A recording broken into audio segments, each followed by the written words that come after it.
James here from the Gator Nation Football Podcast, and it has been quite the week. Quite the week. What once was our aspiring and budding YouTube channel, gathering acclaim and views, generating excitement, quickly disappeared within a matter of minutes on Wednesday afternoon. But we're back. You can't hold us down. We're back. Of course, I can't use the all-22 film for these breakdowns anymore, but we can use publicly available film, and I will still try to bring you the best possible analytical content on the Florida Gators. As always, if you like this content, like the video, subscribe to this channel so we can rebuild what was lost. Check out the podcast each and every Monday. On next week's episode, we will get a little more into actually what went down behind the scenes this week with the Gator Nation Football Podcast. And drop us a dono on Patreon. Support the show, support our efforts. Certainly, Alan and I love bringing you the content. I love bringing you these film videos. I've enjoyed corresponding with so many of you in the past couple of days. And now let's get you ready for Arkansas. I'm going to take you through Arkansas's offense and defense, what Florida can expect from them on Saturday, and what you can expect while watching the game, whether in person or on television. Without further ado, let's hop right into the film. We'll start by looking at Arkansas's offense, and we're going to look at film from the Tennessee game. Tennessee was able to shut Arkansas out in the first half, and then Arkansas had a lot of success in the second half. Tennessee's defense, of course, is average. It's not necessarily going to parallel to Florida's in several regards, but what we're going to see on film is what you're going to see Arkansas do on Saturday, at least some variety of it. When playing Arkansas, it is important to really mind your gap control. You have to make sure you stay in your proper gaps. Kendall Braz likes to run east-west. He likes to wind up taking advantage of teams that lose gap control discipline.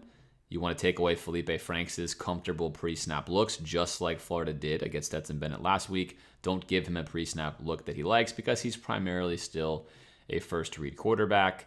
And last of all, you'll see quite a few slants on this video because Felipe Franks prefers to throw a slant route, which you're going to see. So those are the primary high-level takeaways. We're going to walk through a couple of these plays here, actually far more than a couple, to give you an idea of what you can expect to see on Saturday. This is the opening possession of the game for Arkansas against Tennessee, and you're going to see them run a fancy running play right out of the gate, especially for the opener.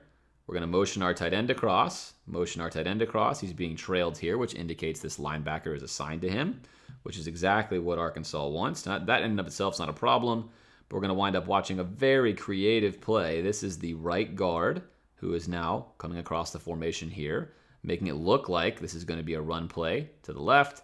We have a receiver that is coming on a sweep motion here in reverse, and then we're going to have a fake handoff to the running back, and then we're going to have the tight end actually U-turn around here to then set up this play. So there he is, turns all the way around. He's now trapped his linebacker inside the formation.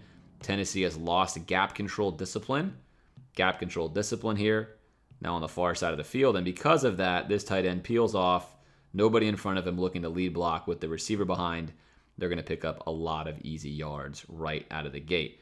Kendall Braz likes to employ a lot of these fake handoffs, motions, jet sweeps, wide receiver reverses in his playbook. And one of the ways is if you can get these defenders here to wind up going into the wrong gap, you gain easy yards. One more time, let's take a look at how this play develops. Tight end's going to motion across.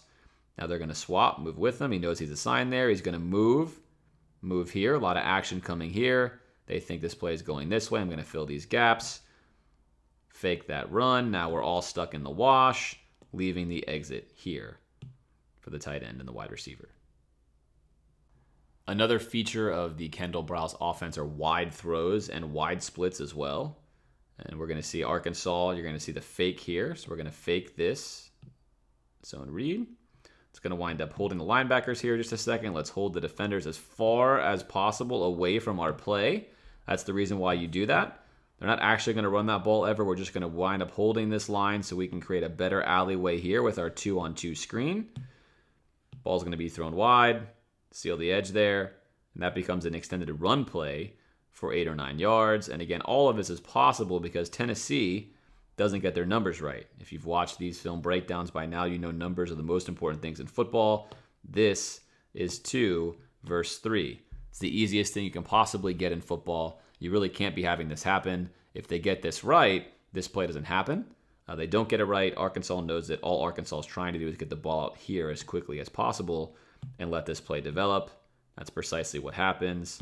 We're late here. Now we're going to be late to make a tackle. Now we're going to take a bad angle, compounding our problems, and we're going to take 8 easy yards. So Florida needs to make sure that they get the numbers game right pre-snap against Arkansas.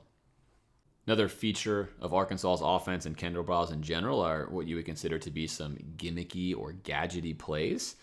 And this is a feature of one here. Let's look to the sideline. After a hard count, what are we running?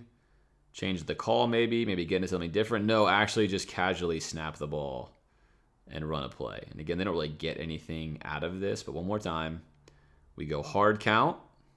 Okay, let's look over. Now, traditionally, you would say, hey, we kind of know what they're in. We've seen them move around. We've seen them shift. Maybe we adjust. Maybe we keep our play the same. Either way, we're gonna make a look and confirm. And instead, really, it's just a little fake play. That's it. Again, a gadgety way to try to steal yards. Tennessee, not fooled. Stays alert, ready to roll. Look for Florida to do the same thing. Arkansas will definitely try, potentially, something like this. Not this exact play, but again, something that you would consider to be pretty gadget-like. There it is, and there's the stop by Tennessee. We mentioned that Felipe Franks likes to throw slant routes, and you're going to see one here. Tennessee's going to wind up playing a zone, and you're going to get a little east-west action on the linebackers to cause conflict, to create space for this slant route to be thrown. Ball is snapped. Tennessee's going to rotate down. So this linebacker is now going to come here. We're going to take the running back. This is now the responsibility of the weak side linebacker to make sure that he's going to sit in a zone that's going to account for the route being run here. He overruns it. Why? Because of something we've seen so many teams do in college football. He is not looking here. He's looking at the running back.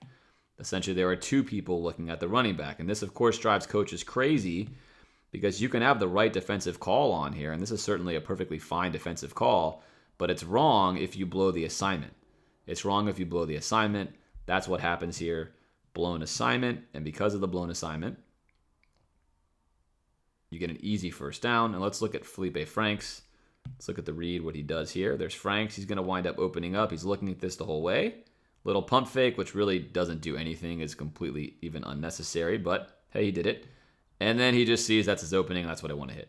So first read, first receiver he looks at, easy completion. That is what Arkansas and Felipe Franks want to do. As we walk through this film study, you're going to see how often they hit their first read. And if they don't hit their first read, typically it's an incomplete pass or something that's not absolutely in the best interest of Arkansas's offense. This is one of the preferred passes for Felipe Franks in general. If you can line up in anything that looks like this, he's going to want to take this. And you're going to see a slant coming from his slot receiver. We have off-man coverage. This is too far, especially in the red zone, for me to be comfortable with. We've highlighted this before in the film study. I do not like lining up that far off man, and the reason is this. Let's take a look at the technique being played by Tennessee. Right away, we've given ourselves this much cushion. We've already backed up an additional 1 or 2 yards. That leaves a very easy slant route that is completely indefensible by Tennessee's defender at this point in time. Look at Franks, takes the snap. He's only looking at one spot. Pre-snap, he liked it. Post-snap, nothing has changed. He still likes it. He's going to put this ball right in there. Again, this is just too easy. Pre-snap, you can take away this look from Franks. Even if you start right here, Franks doesn't like that look. That slant route doesn't look so good. But if you're lined up this far off, all Franks has to do is see on the snap that you've backed up. If you've backed up even at all, he's going to go ahead and take this throw. There it is. I'm looking right now. This looks comfortable. This is a throw I like. Don't allow quarterbacks who want to only throw to their first read, especially on 3rd down and 6, have their first read. This is just too easy. Hopefully Florida will do much better against these kind of sets on Saturday.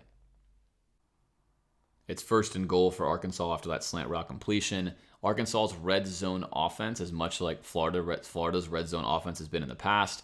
A lot of quarterback running, a lot of moving the pocket. On this particular play, Arkansas is going to have what they think looks to be like good numbers. And in fact, they do. So pre-snap, we have 1, 2, 3. We can see here we're hat on hat. And then 4. So if we don't hand this ball off and we go with the quarterback run, we have 4 on 4 and our quarterback racing to the sideline with the defender that is, of course, mirroring him, mirroring him, but we've got traffic, we've got blockers. We might be able to get that linebacker stuck in the wash. That is exactly what Arkansas wants to do. Things right here look pretty good. In fact, if we hold our blocks, Franks can either try to race this way and take a linebacker or a safety one-on-one over this part of the field, or he could attempt to cut through the gap here and take one-on-one on this part of the field. What instead happens is Tennessee's defender does a nice job getting off this block and really ruins this play, making Franks turn around and then a nice little dive. But look for Arkansas in the red zone to attempt to run the ball and move the pocket. That is something that they're going to want to be doing quite a bit. They're safe throws, they're easy throws, get Franks out on the edge and allow his running ability, which obviously isn't great, but it's adequate enough, especially if you don't honor him, to get the job done. It's now the very next play, 2nd and goal.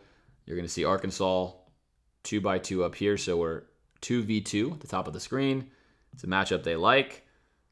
Tennessee playing the run. Why? Because we know that Arkansas likes to run the ball in this area of the field. They're going to wind up protecting the box, make Arkansas beat them with a pass. What you're not going to see well on the top of your screen is the far wide receiver is going to motion in. He's going to motion in. He's going to wind up running a little out route on the pylon. So he motions in from the far receiver slot. He's going to run this route. That's going to leave our slot receiver here, who's going to run a sort of a hitch and then a release to the end zone route here, which is a nice route combination. And there's a lot of traffic. Here it is. So we've got this defender that's sliding over top to stay on top of his route. Now we have the edge defender, which was the slot defender here. Got a little bit more depth. He's squatting on this route now. There it is. He slid over. He slid over too far. It looks like a hitch. Instead, it's really a hitch release in the end zone. Now, he's wide open right here, and this is one of the problems still with Felipe Franks as a quarterback, is Franks is good. He's got a clean pocket. He's ready. Let's rewind this a little bit. Franks, clean pocket, ready. Why are his feet not set? Why is he not ready to throw yet? He should be. He knows what route is coming. This route would have been there already if it was there, and it's not. He knows this is the only route that he has, and he has the exact window that he wants. It's absolutely wide open. By the time he throws the ball, though, which is just way too late, he has to put it away because the underneath defender here is going to wind up robbing this route. But let's watch this one more time, and I know it's off the screen, but if you're playing quarterback right now, you already know you have it. Right now, your eyes are here. You can see Tennessee's corner is leaning this way. You already know this is your touchdown spot. Right now, Frank should be planting his foot in the ground, ready to throw this ball. If he does a touchdown, instead he's not. He's just running out there, and throwing the ball late. So Arkansas will move the pocket, especially in the red zone. And again, Frank's still not his strength. Put your foot in the ground, recognize the read, nice route combination. But they're going to try to make these throws easy. And that's the biggest takeaway here. This is a very simple throw. Sprint out to the right. He only has 2 options, no confusion. Hard to throw an interception here. And he takes the safe route and sort of just ducks it away. But you're going to see Arkansas do a lot of this. It's one of the reasons why Franks is not turning the ball over a lot this year. They're managing his weaknesses well. We'll revisit the importance of numbers yet again in football. We have 2-on-2 here. What looks to be man defense here. Tennessee is, unfortunately for them, going to wind up bringing a pressure. To the strong side of the field. And Arkansas likes this matchup here on the 2-on-2 side, and they're going to wind up running the ball out of this side. Let's take a look. We're 2-on-2. We're going to compound our problems here. We have no help. There's no linebacker here because we lined up over here. What's this one? He's the only one left in the middle, but now he's too far outside the play. Where's he going to go? He's not going to get there. Let's watch this again. Not going to get there. We had our corner bail. We weren't in man-to-man. Our corner's bailing. We're playing soft. We're 2-on-2 here. As long as we can win that hat-on-hat battle, we know we've got something good. This is too easy from Tennessee here with Arkansas. Just too easy. Untouched for 20 yards. Again, let's look at it one more time. Pre-snap, we know we're 2-on-2. If he's in man, it's fine. We're going to run. If he's in man, we can run him off. We can block him up the field. If he leaves in zone, even better, because now that frees up our wide receiver to block the first available. That's what happens. Immediately, receiver releases. Tennessee in zone. He's going to block the first available or most threatening tackler. He's in position perfectly here. He can block anybody in this radius. He knows the running back's going to be coming behind him, which is what happens. And he does not even need to make a block as Arkansas runs down the field. So again, get your numbers right and be very, very careful with Arkansas. They want to run the ball more than they want to pass the ball. No need to take these risks here. on this side of the field. No need to take these risks here on this side of the field against Arkansas. Keep your numbers disciplined, and you'll be able to stop them effectively enough without having to resort to something that makes your defense pre-snap much weaker. We've highlighted the importance of gap control. Here it is on display again. This time Tennessee is going to get it right. We'll get a pre-snap motion from Arkansas, pre-snap motion. We're not going to follow this. He's going to pass this off. That tells Arkansas that he is not manning him. So they're aware of that information. It does not mean, however, that Tennessee is not manning. It just means, again, he's not manning him. We get a motion up to the top, leaving the weak side defender here in good position. He's got to mind this gap, make sure he takes care of the flat. Then we're going to get a cross back here from the receiver, coming back across the formation. And now we're going to get a whole lot of action in this play. A whole lot of action in this play. First, we're going to wind up getting the fake sweep. Here comes this. We'll fake that. Then we're going to get what looks to be handoff, but that's going to be a fake handoff. And then we're going to get another fake handoff here in the reverse. So we've had 3 fake handoff actions, all to then throw a little screen pass here. At this point in time, they zoom out, thankfully. Thank you, camera guys. And Tennessee has held their gap control. So despite all of that insanity, Tennessee on the gap. Don't worry about the fact that he drops this ball. It does not matter. Tennessee is in perfect position here. Despite all the shenanigans, one more time, despite all the shenanigans, these 2 defenders make this work. They stay home as they should. They're not chasing across the formation because they shouldn't be. He's not chasing across this side of the formation. It doesn't matter. It's not his job to take a sweep receiver coming across to take this handoff. It is his job. So good job, everyone on Tennessee doing their job. And because of that, this play is dead either way. It doesn't really matter how Arkansas handed this ball off. They have nowhere to go. Again, so much of proper defense is getting your numbers right and staying in your gap. Do your job. Do your job. And generally, especially if you're the superior team athletically, things will work out for you. Now, most of you that listen to the podcast know that I love flag football. Flag football, I think, has a lot of high-level concepts that you could run in college or the NFL. One thing that's pretty common in flag football is to have more than one quarterback. Arkansas will do that sometimes as well. In flag football, we'd call this formation Delgado. We call this a Delgado formation where you have a second quarterback named after Delgado Community College in Louisiana, which is a hotbed for flag football. But enough of flag football for now. What Arkansas wants to do is throw the ball backwards so that we can have a receiver here. Now throw this ball forwards here with 2 blockers to protect him. So the play is well executed by Arkansas and also well played by Tennessee. Tennessee winds up having the trail defender stay with him, and the safety does not get fooled, does not slide over on this for no reason, which is what they're trying to do with this action here by this receiver. He doesn't fall for that. He stays in between in the middle of the field. This is not a great pass. Not a great pass here. He does release open, but if you're not a quarterback, it's going to be a tough throw for you to strike this one out here. But look for Arkansas to use something similar to this. It's going to look different than this right now, but expect them to try to steal yards, with a play like this in the game against Florida. It's good to do this, of course, when your opponent, if you're Arkansas, is playing soft. And we can see from the start of this, Tennessee was quite soft. You had a defender here and a defender here. We've got a good 8 or 9 yards between the defender and our receiver is going to bump back for this throw. That is what you want to run this play. If Tennessee's lined up here on the line of scrimmage, that play is a no-go. It's a no-go. But if they wind up seeing soft coverage, expect Arkansas to attempt to try a play or something similar to this against the Gators. They are not shy with running creative plays. Arkansas loves the pre-snap motion, which we've seen before. Several teams do. Most spread teams do a lot of this, and Arkansas is no different. We'll see a slot receiver motion. We now know we're in man. Linebacker's following him, so they know they have man on this. Again, this could be a nickel defender, could be a linebacker. It just depends on the formation that you're in on defense. Regardless, they know they have man. They like the matchup, so we're just going to run a little swing right here. Keep it as simple as possible. Again, these are all first read throws for Franks. Just take this ball, throw the swing route, blocker and a blocker. We're 2-on-2. Here's your free defender. Now, this is what's important. The reason East-West spread offenses work is it's going to take your best athlete. It's going to put him in space against the defender, a lot of times as safety. And you're going to give the safety a chance to mess this play up. And then you're going to give your athlete in space a chance to maximize the opportunity. Good block here on the edge. and we see the Tennessee safety takes an inexplicably bad angle. You can't just sell out like this. You're going to have to hold your ground here for a second and fill so that you can make him take an angle that you can tackle him on versus just selling out down here, which he does. His help is not here in time, and because of that, he's going to escape out of that hole and take a good gain into an even better gain. Again, always stay disciplined, do your job, don't be a hero. A staple in Felipe Franks' game is that he locks on to his first receiver. Here's an example of it here. He's going to lock on and never let go. There's the play fake. We're going to lock on right here. Now, he does have this throw right away. So if you're quarterbacking, you should be reading this release, and you're going to take whichever one looks better.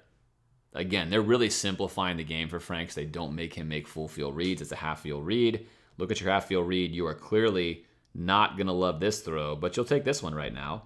But he's going to lock on right here because that's what he wants. And take a look at, just watch Franks here. Just watch him. Okay, it's not there. I've got an underneath defender now. This guy's released.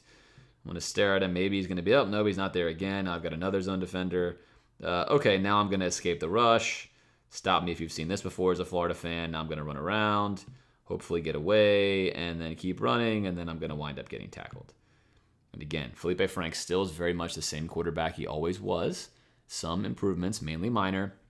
Still wants to throw his first read, still locks in, and then runs around from the pocket if all else fails. It's 3rd down and 5, and this is not how you want to play a team like Arkansas. Again, they struggle to pass. They want to run. Tennessee, although you can't see it, has 2 safeties off the screen. There's 2 safeties on the screen, so we have 9 guys that you can see in your viewable window. In fact, you actually can only see these guys here right now, but you have 2 guys beneath the screen as well that are down here. Then you have 2 safeties. So you have 4 that you can't see. Arkansas is going to motion in here so that they can wind up getting themselves 5, plus 1 is 6. So we get hat-on-hat football. And, of course, Franks can run. So in reality, you're giving yourself a +2 advantage versus Tennessee's 5, and then what's eventually going to be 6 when they motion in. So we get hat-on-hat football, but again, it's 3rd down and 5. We get hat-on-hat football, but we have 2 safeties that you cannot see off this screen. Now down here we have 2 defenders that are covering 2 receivers. So that's fine. But we have 2 safeties that are completely off the screen. They're 15 yards deep. They're way deep, as if Franks is about to attack them vertically here. They're not playing aggressive. They're playing very passive. They allow themselves to play a hat-on-hat running situation. Arkansas will, of course, take their chances with that, and they pick up an easy 1st down. Again, against a team like Arkansas, you'd much rather have another player in the box than to waste 2 guys way off the line of scrimmage. It's just not what they do. Don't allow Arkansas to pick up 1st downs, especially on 3rd downs, by playing so far off, especially with your safeties. You'd much rather be aggressive, force them to throw the ball to beat you versus running the ball. So we mentioned that Franks likes to stare down receivers. Although you can't see the wide receiver on the bottom half of the screen here, there is one, and you're going to get a double in, or a double slant concept, and you're going to watch him come off the screen. Franks is going to take this snap and look to this direction. Again, most of these reads are half-field reads. He's going to stop and stare, and just watch Franks in the pocket. Just go ahead and watch him. Going to hitch once, doesn't like it. One of the benefits of playing man, and Tennessee's in a combo coverage, so they're zoned up here and manned up down here. But on the man side is that if the coverage is kind of tight, he's not really decisive. He locks on for a while. Here he is. He's really just wanting to throw this ball here. There is definitely nothing here. That's nothing that you want. That defender is in excellent position, but he wants to. He's hitching it, and now, no matter what happens, he's going to throw it because he's ready to throw it, and he's going to put it here, but his platform is not good. He's off base. Not a great pass, not good timing. Again, watch Franks. Just watch the pocket. Look at the mechanics. There it is. Drop the arm. I got to throw it now. And there it is. So you want to take away his pre-snap look. If you take away his first read and he cannot throw it there, the odds of you having success are very good. We just saw a play that was a slant or 2 ins and failed. We mentioned that Felipe Franks' favorite play is, of course, a slant. And now we're going to see Tennessee counter with something that, again, if we see on Saturday, we should not be thrilled with. We have off-man coverage here. What do you think Franks wants to run? He's looking at it. If you're betting that he wants to run some sort of in concept or a slant, you are betting correctly. Takes a look, likes what he sees pre-snap, catches the snap, immediately puts his head there, which is good. For quick game, by the way, you want to do this. In a quick game, your goal is to basically take no real footsteps. Catch the ball, open up, make the throw, which he does. He likes this look. Tennessee's defender too far away here, can't make a play in time. There's your pass. There's your completion. Again, this is just too easy. Don't allow him to have this kind of pre-snap look. Now, this is much better technique from Tennessee than what we saw before. Notice he's not backpedaling, but even then, Franks likes this throw. He's still able to make that happen. They wind up gaining some yards. It is now the very next play. It's 3rd down and 3. Crucial play in the game. 13-0 Tennessee still winning. What do we see down here? We see some cushion. The safety is off the screen. What do you think Franks is going to do? Well, if you guess that he's going to want to throw the slant, you are correct. Again, pre-snap immediately opens up. It's quick game. Quick game telling you that he's not going to take any footsteps at all. He's going to catch the ball, open up, make the throw. It also tells you he's very comfortable and confident that this is a throw that he likes. He likes it pre-snap. He likes it post-snap. And Tennessee is just going to give it to him. Again, the same exact play, back to back. You just can't have this happen. Football can be a very simple game, especially if you're just trying to take away what your offense wants to do, especially when that quarterback is rather limited with what they want to do. Don't let them do what they're most comfortable doing. It's 2nd and goal. What play do you think Franks is going to run? Tennessee doing the right thing here, making Arkansas pass to beat them. That's correct. You don't want to see them spread out over here, overplaying the pass. Oftentimes, it's good to wind up playing 3-on-2 versus a passing team set here. But for Tennessee and for Florida, you hope they don't do that. You want to wind up loading the box here and stopping the run. Let's see what Arkansas decides to do. What route do you think that was? Again, if you guess slant, you're correct. Now, you can't see on the screen here. He gives them a little out fake to create separation here on the inside. Now, if I'm coaching for Florida, I'm going to make sure I tell my players, if you want to get beat down in the red zone, it better be an out route. It better be an out route. Do not get beat in this kind of formation on any in-breaking route because that's what Franks wants to throw. Deny the in-breaking route. Again, right here, do not let that happen. That is his favorite throw. Favorite throw, get beat a different way. Don't let the slant happen. We've talked about how We've talked about already how Arkansas likes to create the simplest pass for Franks, and in fact, a lot of his throws are actually one-option passes. It's very high school-like. Just make sure he really only has one place to throw the ball. Pre-snap, Arkansas knows that they have man, and Tennessee is basically saying, we're comfortable with this matchup because we're providing no help. Our safety is here, and we're helping over here. So we're 3-on-2 on this side, but we're totally comfortable with this matchup, which is fine. This is a good pre-snap read by Franks in Arkansas. If you like this matchup, then you got to go with it. Tennessee is daring you to do it. Tennessee's corner, although we can't see it, opens up his cover one press man by trying to basically punch the receiver, which is an absolute no-no. Never make the first move as a corner. Do not reach your arm out there. And then he continues to reach his arm out there. And again, unfortunately, I can't show you. I can't really show you, but he compounds his problem just before this. He's already throwing himself off balance because he tried to punch the receiver off the start and whiffed. And now he's going to wind up putting both arms out there again. He's lost all momentum. He's going to be in a trail position. He's in trouble already. And he's going to have this sideline route turned on him. Franks is just waiting for it. We can see Franks is just waiting. He's just sitting here. He hasn't looked anywhere else. These guys aren't even running routes. Take a look at that. There is nowhere else to go. This is a man route. And again, I'm fine with that. I'm not knocking that at all. If you get this kind of coverage and you like your matchup, you know you've got man. Just take man. You don't even need to run these guys off. A better team would obviously have those guys run routes because Franks could look here and not like it and then go somewhere else. But if you're Arkansas, you probably don't trust Franks to do that. So you just tell Franks, throw this go route, and that's it. Let's not even get crazy. Let's not compound our problems here. Let's just take our matchup and get off the field. Again, a very high school-like mentality at times, but it's safe. I get it. Ball's going to put out there. Tennessee's defender is just struggling the whole way, pushes him out of bounds. And although you can't see it, he's going to wind up stepping out of bounds at about the 5-yard line. But this is just bad technique. So if you're Florida and Florida wants to play man, I have no problem with this. Florida has superior athletes. We should be playing some man. We should be comfortable even playing man if we wanted to shade a safety. But use proper technique. That's the key here. Let's use proper technique. If Franks does not see any leverage that he likes, oftentimes that pass is not going to be great anyway. So you really just need to win for the first 10 yards.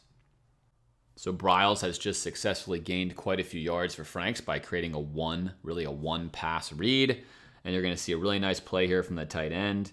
They're going to slip their blocking tight end. Well, could be their passing tight end, but primarily he's doing a lot of blocking. They're going to slip their tight end.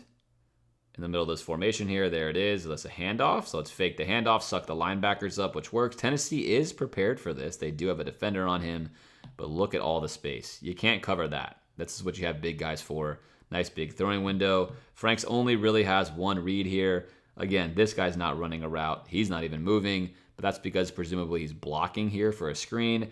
But that's really all window dressing. Take a look at the action of all these players. It's really just window dressing, especially down here. There's no real routes to be run here. This is the singular option that Franks has. Go ahead and hit this play for a touchdown, or don't hit anything at all. Nice design, nice play, slips right out, gets a free release. So we've talked in the pod as well about a free release. This play doesn't happen. You want to stop this play? Right here, make contact. Right here, make contact. Any kind of chip in this area of the field is going to slow this route off and allow Tennessee's defender to make contact and then play much better defense on this play. But a completely free release occurs here. Total free release, full speed, easy window, easy touchdown. Arkansas is capable of using their players that are coming from inside the formation to run routes in the red zone. Florida should expect a play or two like this on Saturday as well. Again, easy way to help stop this is make sure your linebackers are making contact with tight ends, H-backs, running backs that are coming through the formation in between the tackles. Make sure you don't give them a free release when it's very clear they're running a route in that situation. Make some contact. This is the best pass of the game from Felipe Franks, and it's one of his strengths, a long, deep ball later, so not in system, out of system, off of a scramble. Tennessee is going to blow their gap control. They're only going to rush 3. Questionable. I don't think dropping 8 against Franks is really what you want. He's a guy who wants to look at one read and then escape the pocket. By dropping 3, you let him do all those things. I think you bring some pressure. You make him make quick decisions. Tennessee chooses differently. They bring 3, compounding their problems. They have all 3 of these guys on one side of the field, which is going to allow Franks to do what Franks likes to do, which is go somewhere else. So there he goes. He's going to escape. Now he resets, looks upfield, sees something he likes, and drops an absolutely beautiful pass here. Beautiful pass there, fully in stride for a touchdown. Now what we can't see is Tennessee actually has this play perfectly guarded on the back end. You can't see it. They have a safety coming down to cover what was once a middle dig route. Upon Franks leaving the pocket, that receiver then shot to the empty part of the field off your screen, which you can't see. Shot off your screen, which you can't see. And that's what creates this opening. But once upon a time, again, all of this is occurring off of your screen. The play was actually stopped. So either better gap control or one more guy bringing pressure. Doesn't waste as many defenders. Doesn't give Franks what he wants. Florida should not be dropping 8 against Franks. They should be bringing pressure, making him make quick decisions. So it's 3rd and 7. We saw earlier on a 3rd down that Tennessee was way too far off. And you're going to see it again. So we have 10 players that are sort of on your screen. There is an 11th player that's off the screen. It's a safety that you cannot see. And Tennessee is going to rotate. They're going to rotate into 2 deep. There he goes. He's going to disappear into 2 deep. This safety is going to go off your screen this way to split into 2 deep. Again, it's 3rd and 7. It's 3rd and 7. And Tennessee is playing 30 yards off the ball, as if Franks likes to routinely throw there. Franks is going to look. Again, first read not there. One more time. He's going to look to his left. Doesn't like what he sees. Now what is he looking at? Really nothing. Tennessee brings a nice zone blitz here. They're going to fill this gap. Unfortunately for Tennessee, they've outthought themselves. They've dropped a linebacker off the line to fill in this hole, which really he couldn't fill. He's wide open. He doesn't even fill that. So this guy's now functioning as a backwards defender, not covering him and also not covering Franks. And Franks will escape. If you give Franks a chance, he will escape. But all of this starts with the fact that Tennessee, again, is playing 2 deep. They have 2 safeties way off your screen. They're 20 yards off the ball. That is not what Franks wants to attack. Franks makes his one read like he typically does. Doesn't like anything. Leaves the pocket. Again, this is wide open. This is an easy throw. A better quarterback stands right in here and hits this pass for the first down. Franks is not doing that. So don't play into his hand by creating crafty and unnecessary plays. I mean, let's look at the action here. This is a silly, nonsensical action on this running back. No need to do that. You're not fooling Franks. Franks isn't even reading that kind of stuff on the field. So don't do it. You don't need to do it. Don't play too high, way deep on him on 3rd and 7. Make him beat you with tight window throws. not either running the ball out of the pocket or a slant route, or obviously something we've already seen in this film study that he likes to do. Again, make him do what he doesn't want to do. Quick decisions, under some duress. Don't allow him to do the things he wants to do. All right, it seems fitting to end this film study since we've talked so much about how Arkansas is really running consistent one-read plays. And here it is again, top of your screen. We've got a matchup that Arkansas likes. Tennessee is going to bring their safety down to cover the run. So they're going to rotate up into cover one. They're going to up into cover one. Here we go. They're in cover one high. And Franks is going to take the snap. He's going to fake the handoff just to bring the linebackers up to clear himself more space. And we have a go route. It's one-on-one. It's a go. He's looking. But more importantly, although you can't see this in the bottom of your screen down here, there's a wide receiver in the bottom of the screen that's basically going to take the snap and walk about a step. And then you've got this receiver who's just really turning around for the coach's sake because he's not really looking for the ball. Let's look again. I mean, yeah, he's standing there, but not really. And you can't see the receiver off your screen that's in this direction, but he's barely moving. The whole team knows what's happening here. And that's good. Again, that's good. If teams are going to give themselves just one option and you're a good defense in any way, stretch, or form of the imagination, you should be able to have a lot of success here. Up the sideline, it's one read. This is actually a well-thrown ball and an excellent play on defense. So good back shoulder ball by Franks here. Good adjustment by the receiver. Even better defense. Excellent, excellent play. Oh, that's too bad. They call him for pass interference. Looked like a great play. Unfortunately for him, as they do in the modern game, they call a lot of pass interference. But regardless, one read play. You're going to see a lot of this on Saturday. Very simple. Do not let Franks get himself into trouble. What that means for Florida is if they can take away Arkansas's first read, they take away what he wants to do most, Franks will generally help you the rest of the way. Don't drop 8. Don't play super soft. Don't give them credit where they don't deserve any. Stay home on your gap control, and Florida should be just fine on defense. Now let's look at Arkansas's defense. We've talked a lot this season about Arkansas running a 3-2-6, 3 down linemen, 2 linebackers, and 6 defensive backs. This is a dime package, so rather than having an extra linebacker, you have an extra defensive back. This is more of a pass-oriented defense. But you can see that they're actually running it on first down, and they're going to run this defense most of the game. This is Barry Odom and Arkansas's base defense. They like to run cover 4 and cover 3, and then cover 1 out of this. Cover 3, though, is their primary base defense. They run it twice as much as they run anything else. You can run any back-end coverage you want out of this. We're going to look at the A&M film because A&M's offense is dynamic, much like ours is. Of course, a very different offense and style, however, still dynamic, to get an idea of what it looks like to attack this kind of defense. Right off the bat, you might be thinking, well, it certainly seems like it would be very easy to run the ball against the 3-2-6. After all, we only have 3 guys on the line of scrimmage with 2 linebackers behind, and in this case, we have our 5 blockers plus a tight end.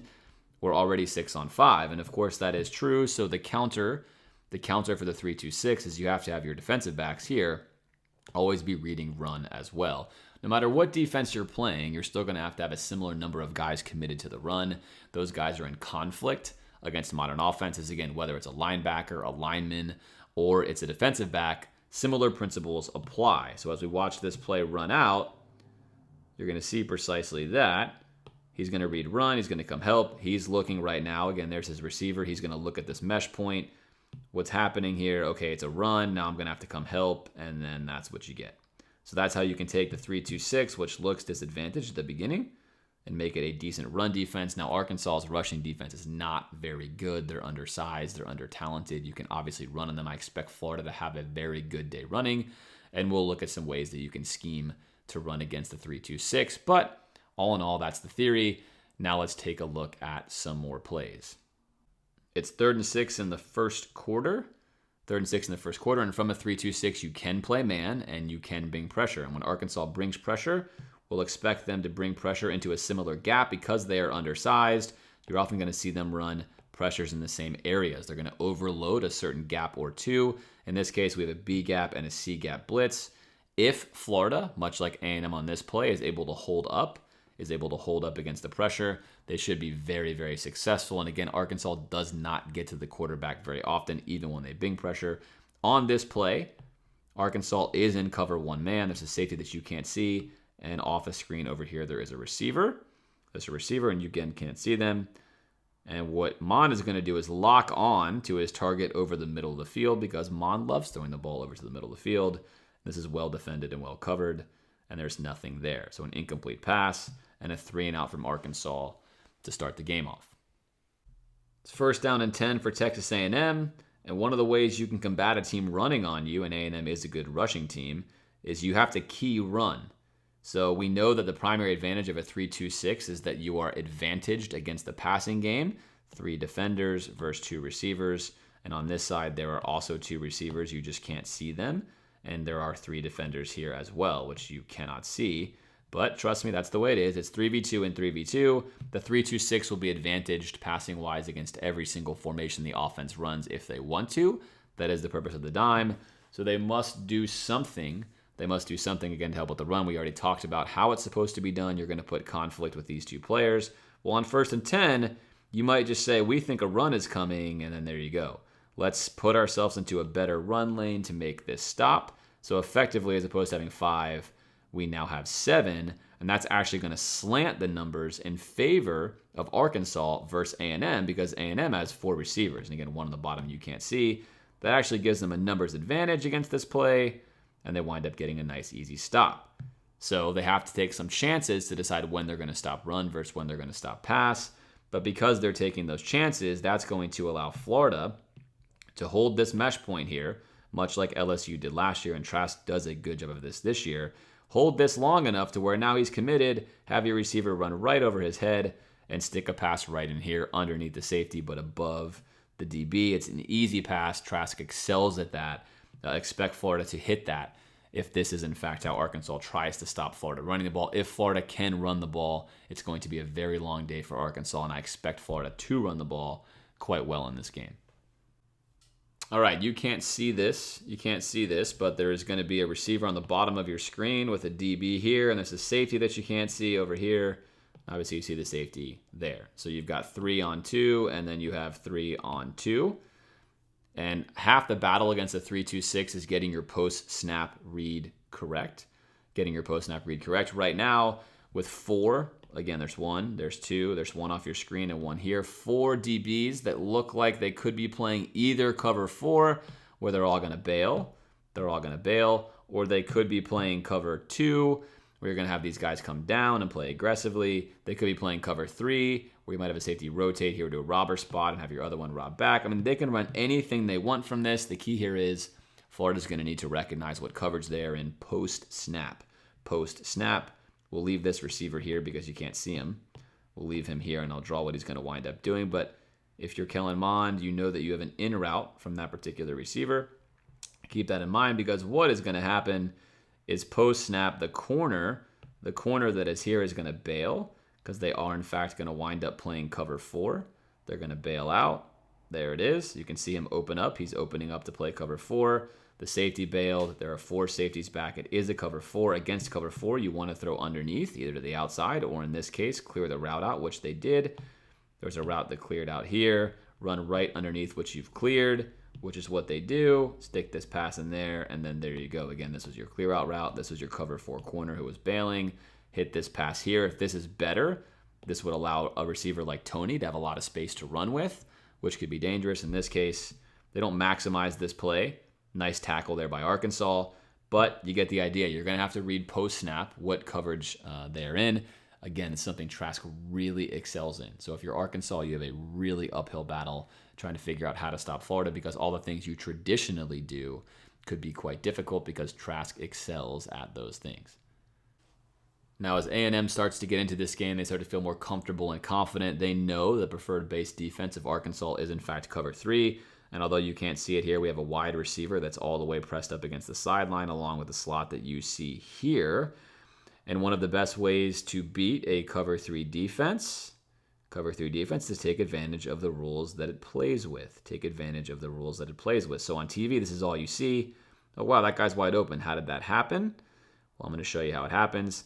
We know on a cover 3, and we'll use this as an example, that this corner is going to bail because he's going to split the field in thirds.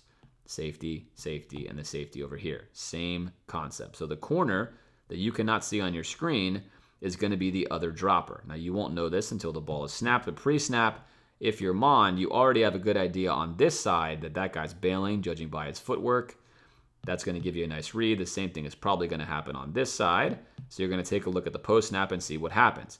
What A&M is going to do is they're going to wind up running this combination here. So you're going to get an outside go along with the receiver running a post. This post is going to come pretty late.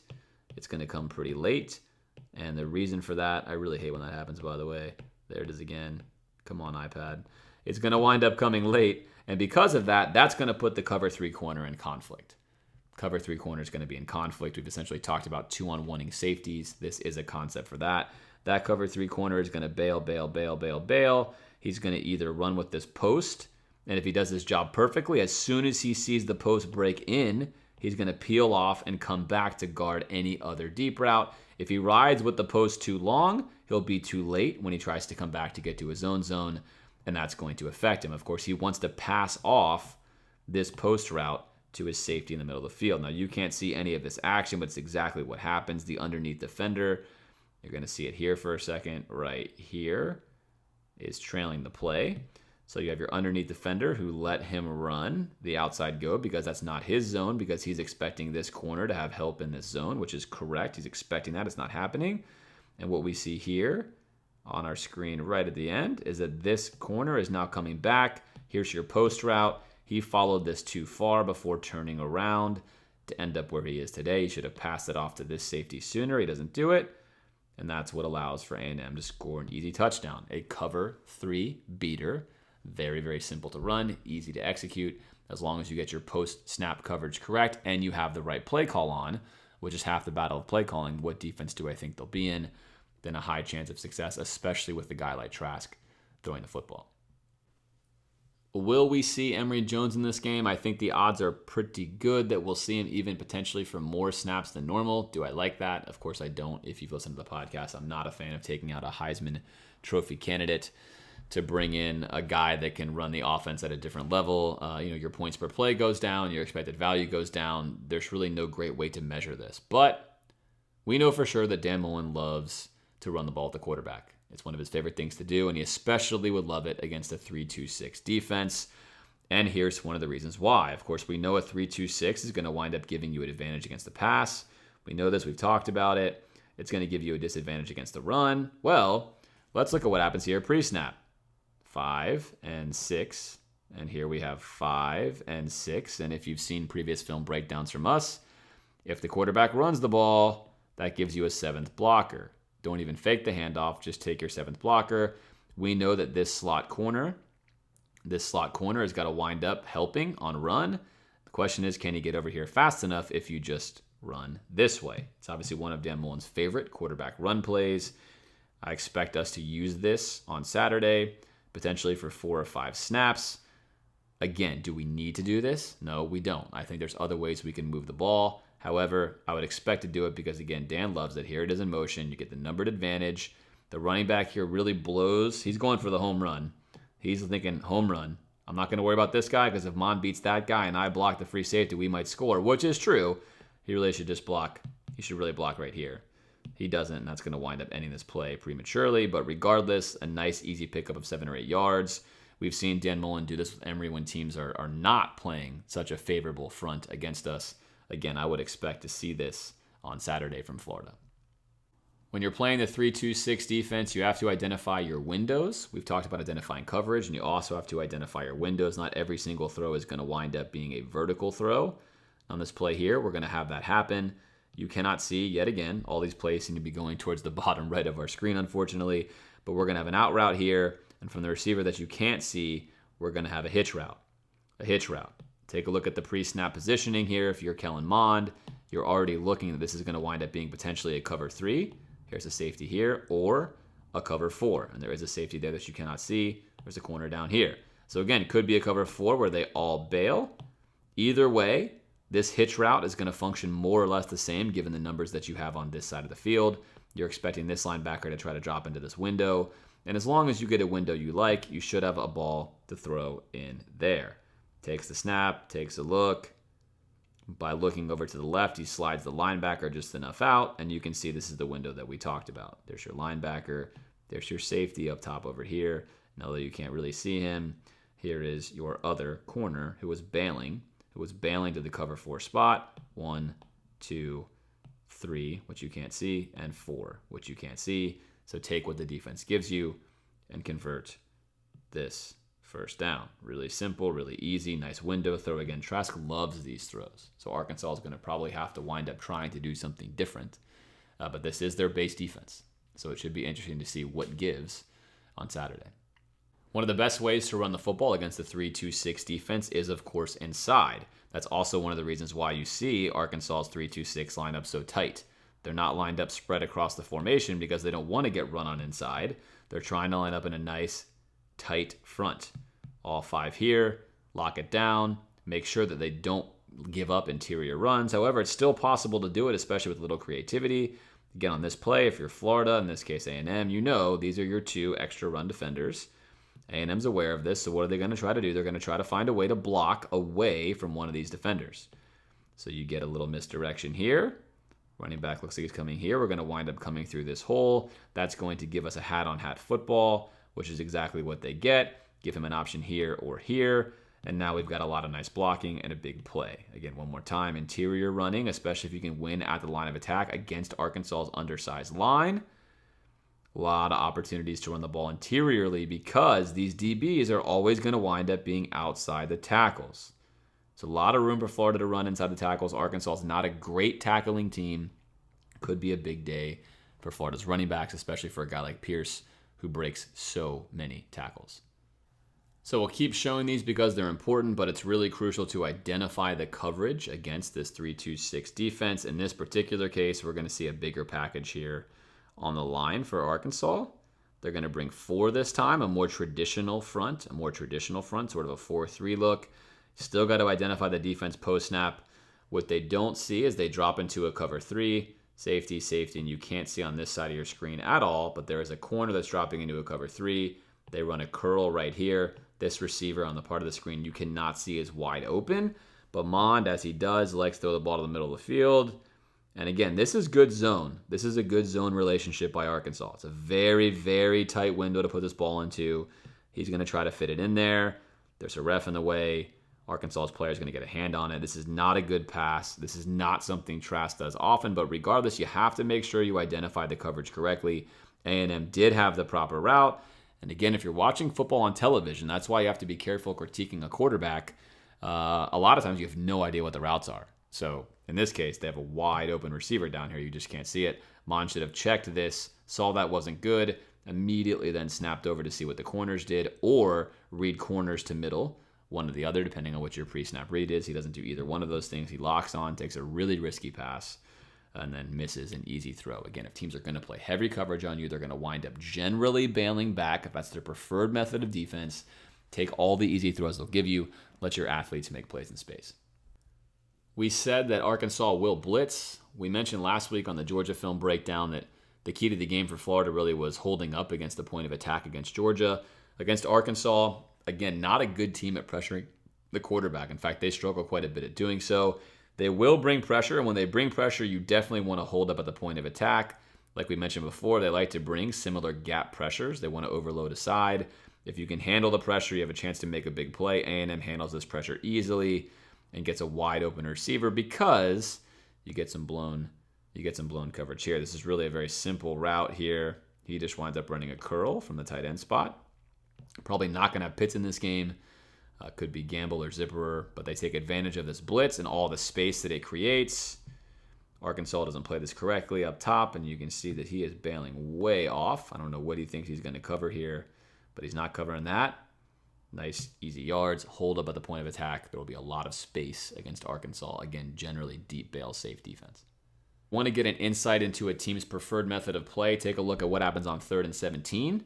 3rd and 17. Arkansas is going to stay in their same 3-2-6. The question is, do they bring pressure or not?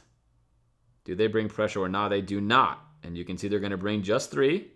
They bring just 3. So if the point of attack holds here long enough, which it does for Mond, There will be a window to throw the ball into. Again, when you play as much zone as Arkansas does, there's going to be windows, especially at the college level. This is a strike by Kellen Mond over the middle of the field. As we know, as we well covered in our podcast before we played A&M, it's the preferred spot to throw the football. But nice pass, nice play. If Florida holds up on the point of attack, Trask should have plenty of time to hit these windows, even on long down and distances like this one, because again, Missouri struggles to rush the quarterback. If you struggle to rush the quarterback against a guy like Trask should have a lot of success. A&M now really starting to get a feel for how Arkansas is defending them. This is the perfect play call. Arkansas is going to be in a cover 4. You can see a helmet here. You can see their defensive alignment now. They're bulking up a little bit more to stop the run. They've changed their philosophy just a bit. A&M has been running the ball on them. And now A&M reads this is going to be cover 4. So we're going to have a bail, a bail, a bail, and a bail. And because of that, we're going to run a cover 4 beater. If we know they're bailing, you want to wind up having a hitch underneath here, right? You can run the same thing on this side of the field. You can hitch underneath here. And take a look at what A&M does to attack this. They're going to have their tight end run a go. Now in cover 4, your safety, which you can't see, your safety here has got to wind up getting on these vertical routes, but this ball is right in between the cover 4 window. So again, cover 4, you're splitting the field in quarters. Whenever you're attacking zone, you want to attack where the zones meet up. Where do the zones meet up in the cover 4? If we're drawing imaginary lines, it sort of looks something like this. Well, we want to attack this area because it's in between his zone and his zone. It's exactly what A&M does. They run a route that bows right into here. Underneath, they have a hitch. Either one of those would work. They're both beaters. Mond takes the bigger pass because it's available. But again, when you're playing zones, you want to run routes that go right on the trade-off line. Right on the trade-off line, it's the most margin for error. Also the chance for a biggest play. Good pre-snap play call by Jimbo Fisher. I expect Dan Mullen to have quite a bit of success doing the same thing on Saturday. And again, with Trask's execution and accuracy, should be a lot of chance for Florida to convert big plays. We've showed the concept of 4 verticals before, but if you're going to wind up playing cover 3, 4 verticals is what you fear the most, especially against a quarterback who's capable of throwing it. A&M comes out, thankfully, in a play where we can see all the receivers. 1, 2, 3, and 4, and all of them are going to run vertical routes. You're going to get 4 verticals. Quarterback's job, if it's cover 3, 1, 2, 3, is to simply hit this one, primarily the ones you're looking for, but if you get a cover 3 corner that's going to wind up cheating one of these, then you can hit one of your outside ones. So you have any one you want, just read one of those safeties, take a look, scan the field, see what you like, and as long as you get protection, this is going to wind up being a completion. It renders this defense completely inoperable, and if you're asking why, it's because these underneath defenders here are not going to run in a base cover 3. They're not going to run deep, and you can see them. They're going to let all these receivers go. Now, if we're in any kind of pattern match, we might have this guy match a vertical route if he releases vertically, but they are not in that. They're not in the pattern match. They're playing a very static zone defense. A&M sends all 4 verticals at them. They hold up at the point of attack. And as we talked about, tipping our hand, he recognizes the problem that he has with this go in between his zone and the other zone and slides over to help, leaving this wide open. Again, there's nothing these 3 deep guys can do against 4 verticals. Nothing they can do. All they can do is hope the quarterback misses it and makes a mistake. So if Florida gets chances for that, expect them and hope for them to attack deep, especially if we know we're getting a cover 3 of that situation. It's just too easy to beat. Again, 4 verticals, one of the best plays in football. Very simple, very sound. You're 2-on-1ing a safety somewhere. You just need the quarterback to execute. As the game is going on, Arkansas now trying to get more aggressive against the run. And this is not a traditional look for Arkansas. It's 3rd down and 2. You can see we're going to put a lot of players in the box, including bringing our safety into the box. We don't want A&M to run for this. And because of that, we're going to get man coverage.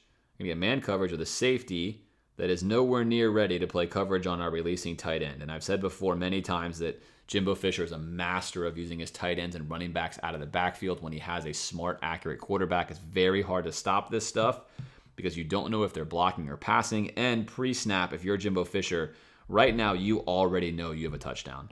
You know that he's going to wind up looking at your running back. You know you have a safety covering your releasing tight end, and you know you have the entire portion of the field here You're just running off. You can see you run the corner out of the way, give yourself a huge window. There it is. Easiest touchdown you can imagine. Again, one more time. This is a pre-snap touchdown. This is already a touchdown before the ball is snapped. It's just too easy. This is scheming a touchdown. This guy is never going to cover that route. Absolutely impossible. Good scheme, good play. And that all comes from being able to run the ball effectively. So again, if Florida can run the ball effectively, it's really going to create serious problems for Arkansas's defense. And last but not least, we'll show you a running play. Why are we finishing on a running play? Because we just teed it up. That obviously if Florida can run the ball, it's going to make things difficult for Arkansas. And there will be good opportunities for Florida to run the football. Again, if we know that they're going to wind up wanting to generally put 5 in the box, and we can see now we've got 6, 7, and 8. They're expecting a run, but regardless, because of how Arkansas is undersized, because they have a lot of DBs, they don't have enough linebackers, you can take advantage of this. And this is going to be a really nice design. You want DBs having to be the ones making tackles against you. You would rather have their linebackers get trapped. And look at the design here by A&M. This run starts like it's going to be an inside run. It looks like that. It traps the linebacker here in between the tackles, but in reality, it's an off-tackle run the entire time. It's an off-tackle run the entire time. They're going to wind up getting a lot of yards off this. That winds up being a touchdown because, as we mentioned, Arkansas, not a great tackling team, susceptible to giving up the run. And we can see one more time, nice play design. This is really easy. Let's look at the splits. We have a receiver lined up inside of the help run defender. This is already bad for the run defender. If he's expecting run, he's in trouble. He's going to get trapped down underneath of that. And then on top of this, we know this defender can't help. So if you start counting numbers here, we have a huge number advantage. Huge number advantage. We only have 3 and then 4. And now we're 1, 2, 3, and 4. Except the advantage we have is we know where we're going and they don't. So we can get rid of this player. Get rid of this player with a little bit of deception. Let's look. There it is. Little bit of deception. He sees this and thinks it's an inside run. And he's wrong. And this winds up being a touchdown. And that's why on the other side of the ball, proper gap fill is so important. But also really nice play from A&M. It's the little things in football. It's the details that make it such a great chess match to watch. And as A&M played Arkansas with each possession they had, they tend to diagnose and get better and better. Florida, of course, will attack Arkansas differently, and Arkansas will try to present something different for Florida. Hopefully you enjoyed this film breakdown. As always, send us feedback. Let me know what you think about it, what you want to see more of, what you want to see less of. Is it too long? Should it be shorter? Is it too short? Should it be longer? Send me your feedback. I'll get back to you. As always, appreciate you watching, appreciate the comments, appreciate the support, and check us out if you haven't already on social media and elsewhere. Make sure you're up to date on all of our latest information. And for the Gator Nation Football Podcast, I'm James DiVirgilio, and until next time, go Gators.